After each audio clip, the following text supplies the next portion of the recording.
창세기 13장에서는 아브람과 조카 롯이 각자의 길로 나뉘는 이야기가 나옵니다. 두 사람 모두 가축과 재산이 많아져서 함께 살 수 없게 되었고 목자들 사이에 다툼이 일어났죠. 아브람은 평화를 위해 롯에게 먼저 땅을 선택하게 했고 롯은 물이 풍부한 요단 평지를 선택해 소돔 근처로 이동했습니다. 아브람은 가나안 땅에 남았고 하나님은 그에게 이 땅을 영원히 주시겠다고 약속하셨습니다. 자, 그럼 이제 창세기 14장으로 들어가 봅니다. 이 장은 성경에서 처음으로 등장하는 국제전쟁 이야기입니다. 매우 드라마틱하고 중요한 사건들이 펼쳐지는데요. 크게 세 부분으로 나눠서 살펴보겠습니다. 젤부 왕들의 전쟁 1절에서 12절까지입니다. 이야기는 4명의 동방 왕들과 5명의 가나안 지역 왕들 사이의 전쟁으로 시작됩니다. 동방의 내왕 연합군에는 바벨론 지역의 신할 왕 아므라벨, 엘라살 왕 아리오, 연합군의 리더였던 엘람 왕 그돌라오멜, 그리고 고임 왕 디달이 있었습니다. 반면 가나안의 다섯왕 연합군에는 소돔 왕 베라, 고모라 왕 비르사, 아드마 왕 시납, 스보임 왕 세메벨, 그리고 벨라 즉 소알의 왕이 있었습니다. 그돌라오멜과 그의 동맹 왕들은 강력한 세력이었습니다. 12년 동안 가나안 지역의 왕들이 그들에게 조공을 바쳤는데 13년째 되는 해에 반란을 일으켰죠. 그러자 14년째에 그돌라오멜이 연합군을 이끌고 반란을 진압하러 왔습니다. 이들은 먼저 주변 민족들을 정복하며 남하했습니다. 아스드롯 가르나임에서 르바 족속을, 함에서 수스 족속을, 사웨 기랴다임에서 엠 족속을, 세일산에서 엘바란까지 호리 족속을 정복했고 아말렉 족속과 아모리 족속도 공격했습니다. 이렇게 주변을 평정한 후 그들은 시딤 골짜기, 그러니까 사해 남쪽 지역에서 소돔과 고모라를 포함한 5왕의 연합군과 맞붙었습니다. 전투 결과는 동방 연합군의 압도적인 승리였습니다. 시딤 골짜기에는 역청, 즉 천연 아스팔트 구덩이가 많았는데 전투 중에 소돔과 고모라 왕들이 이 구덩이에 빠졌고 살아남은 자들은 산으로 도망쳤습니다. 승리한 동방 연합군은 소돔과 고모라의 모든 재물과 양식을 약탈했고 여기서 중요한 일이 발생합니다. 바로 아브람의 조카 롯도 그의 재산과 함께 포로로 잡혀간 것입니다. 제2부 아브람의 구출 작전 13절에서 16절까지입니다. 한 사람이 도망쳐 나와서 히브리 사람 아브람에게 이 소식을 전했습니다. 여기서 히브리 사람이라는 표현이 성경에 처음 등장하는데 이는 강을 건너온 사람이라는 의미로 유프라테스 강을 건너온 아브람의 정체성을 나타냅니다. 그 당시 아브람은 마므레의 상수리 나무들 근처에 살고 있었습니다. 마므레는 아모리 족속 에스골과 아넬의 형제였고 이들은 아브람과 동맹 관계였습니다. 롯이 포로로 잡혀갔다는 소식을 들은 아브람은 즉시 행동에 나섭니다. 그는 자기 집에서 태어난 훈련된 사람 318명을 이끌고 단까지 추격했습니다. 이 숫자를 통해 우리는 아브람이 상당한 규모의 가문을 이끄는 족장이었음을 알 수 있습니다. 아브람은 전략적으로 행동했습니다. 밤에 자신의 군사를 나누어 사방에서 적을 공격했고 다메섹 왼편 호바까지 추격했습니다. 이 야습 작전은 대성공이었습니다. 아브람은 모든 빼앗긴 재물을 되찾았고 조카 롯과 그의 재산을 구출했으며 부녀들과 다른 백성들도 모두 구해냈습니다. 이것은 놀라운 승리였습니다. 318명의 사람으로 대규모 연합군을 물리친 것이죠. 이는 단순히 군사적 기술만이 아니라 하나님의 도우심이 함께했음을 보여줍니다. 제3부 두 왕과의 만남 17절에서 24절까지입니다. 승리하고 돌아오는 아브람 앞에 2명의 왕이 나타납니다. 이 장면은 매우 의미심장합니다. 첫 번째로 만난 사람은 살렘, 즉 예루살렘의 왕 멜기세덱이었습니다. 그가 떡과 포도주를 가지고 나왔습니다. 그는 매우 특별한 인물이었습니다. 그는 왕이면서 동시에 지극히 높으신 하나님의 제사장이었습니다. 그의 이름 멜기세덱은 의의 왕이라는 뜻이고 살렘은 평화라는 뜻으로 그는 평화의 왕이기도 했습니다. 멜기세덱은 아브람을 축복했습니다. 천지의 주제이시오 지극히 높으신 하나님이여 아브람에게 복을 주옵소서.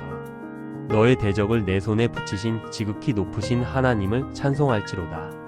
이 축복의 내용을 보면 하나님이 천지의 주제이심을 선포했고 아브람이 하나님으로부터 복을 받았음을 확인했으며 승리가 하나님께로부터 온 것임을 명확히 했습니다.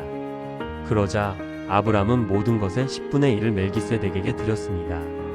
이것은 매우 중요한 행동입니다.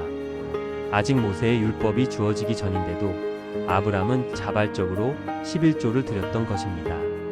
이는 그가 멜기세덱을 하나님의 제사장으로 인정했고 승리의 모든 영광을 하나님께 돌렸음을 보여줍니다. 멜기세덱은 성경에서 신비로운 인물로 여겨집니다. 히브리서에서는 그를 예수 그리스도의 모형으로 제시합니다. 그의 제사장 직분은 레위 족속의 제사장보다 더 높은 차원의 것으로 영원한 제사장이신 그리스도를 예표합니다. 두 번째로 아브람을 만난 사람은 소돔 왕 베라였습니다. 소돔 왕이 말했습니다. 사람은 내게 보내고 물품은 내가 가지라. 이것은 당시 전쟁 관습상 당연한 제안이었습니다. 전쟁에서 이긴 사람이 전리품을 가지는 것이 상식이었으니까요. 소돔 왕은 최소한 사람들만이라도 돌려달라고 요청한 것입니다. 하지만 아브람의 대답은 놀랍습니다. 천지를 지으신 주제이시오 지극히 높으신 하나님 여호와께 내가 손을 들어 맹세하노니 내 말이 내가 아브람으로 치부하게 하였다 할까 하여 내 소유의 것은 실한 오락이나 신들매 하나도 내가 가지지 아니하리라. 무슨 말일까요? 아브람은 하나님께 맹세하며 손을 들어 맹세하는 것은 엄숙한 서약입니다만 소돔 왕의 재물은 실한 올, 신발끈 하나도 받지 않겠다고 선언했습니다. 그 이유는 내가 아브람을 부자로 만들었다는 말을 듣지 않기 위해서였습니다. 이것은 엄청난 신앙의 고백입니다. 아브람은 자신의 부와 복이 오직 하나님으로부터 온다는 것을 분명히 했고 세상 왕의 재물에 의존하지 않겠다는 결단을 보여주었으며 소돔 같은 악한 도시와 어떤 관계도 맺지 않겠다는 지혜를 드러냈습니다. 다만 아브람은 공정하게도 함께 전투에 참여한 청년들이 먹은 것과 동맹자인 아내 에스골, 마므레의 목숨 받을 권리가 있다고 말했습니다. 그렇다면 창세기 14장이 우리에게 전하는 핵심 메시지는 무엇일까요? 첫째, 하나님의 섭리와 보호입니다. 이 장은 우연처럼 보이는 역사적 사건들 속에서도 하나님의 섭리가 작동함을 보여줍니다. 롯이 포로로 잡혀간 것은 불행한 일이었지만 이를 통해 아브람의 믿음이 시험되었고 아브람의 용기와 리더십이 드러났으며 멜기세덱과의 의미 있는 만남이 이루어졌습니다. 둘째, 믿음의 실천입니다. 아브람은 말로만 하나님을 믿은 것이 아니라 행동으로 보여주었습니다. 위험을 무릅쓰고 롯을 구하러 갔고 이것은 사랑의 실천이었습니다. 하나님의 제사장에게 11조를 드렸으며 이것은 신앙의 표현이었습니다. 그리고 세상의 재물을 거부했습니다. 이것은 믿음의 선택이었습니다. 셋째, 참된 부의 원천입니다. 아브람은 엄청난 전리품을 얻을 수 있는 기회가 있었습니다. 하지만 그는 이를 거부했습니다. 왜냐하면 그의 부는 하나님으로부터 온다는 확신이 있었고 불의한 방법으로 얻은 재물은 축복이 아니라는 것을 알았으며 하나님을 의지하는 것이 어떤 재물보다 가치 있다고 믿었기 때문입니다. 넷째, 관계의 중요성입니다. 이 장은 다양한 관계를 보여줍니다. 가족 관계로는 아브람과 롯이 있습니다. 위험 속에서도 가족을 구했습니다. 동맹 관계로는 아브람과 마므레, 에스골, 아넬이 있습니다. 함께 싸우는 동료들이었죠. 신앙 관계로는 아브람과 멜기세덱이 있습니다. 같은 하나님을 섬기는 자들이었습니다. 그리고 세상과의 관계로는 아브람과 소돔 왕이 있습니다. 명확한 거리 두기를 보여줍니다. 다섯째, 그리스도를 향한 예표입니다. 멜기세덱의 등장은 구약에서 신약으로 이어지는 중요한 다리입니다. 왕이면서 제사장인 멜기세덱은 왕이시면서 대제사장이신 그리스도를 예표합니다. 떡과 포도주는 성찬을 연상시킵니다. 그의 제사장 직분은 영원한 제사장이신 예수님을 가리킵니다. 창세기 14장은 단순한 전쟁 이야기가 아닙니다.